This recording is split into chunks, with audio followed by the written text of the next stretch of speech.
Baby ம் நான் ஃபோன்லேயே ஆன்லைன் பார்த்து இங்கிலீஷ் கொஞ்சம் கொஞ்சம் படிக்க எழுதலாம் கற்றுக்கிட்டேன். ஆனால் எதுக்குமே எனக்கு அர்த்தமே இல்லை. இது I will tell you later. நான் உனக்கு அப்பமே சொல்கிறேன். I don't know. எனக்கு தெரியாது.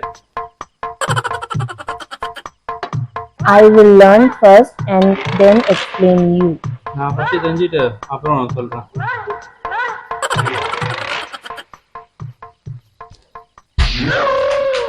இப்போ என்னாச்சு? இப்போ எது தூக்கி போகிற நோட்டு? ஹலோ கால் பண்ணுற? ஹலோ அம்மா, நம்ம நல்லா ஏமாந்துட்டோம்மா.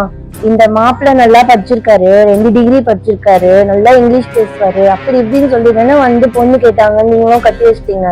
எனக்கு ஒண்ணுமே தெரியலம்மா. நான் ஏதாச்சும் ஒரு சின்ன வார்த்தை கேட்டா கூட அர்த்தம் தெரியல. நான் அப்புறமா சொல்றேன், எனக்கு தெரியாது, நான் கத்துக்கிட்டு சொல்றேன், என்னென்னமோ சொல்லி மழுப்பிட்டு இருக்காரு. நீங்க என்ன பண்றது?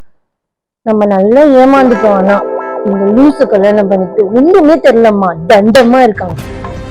நான் வைக்கிறேம்மா.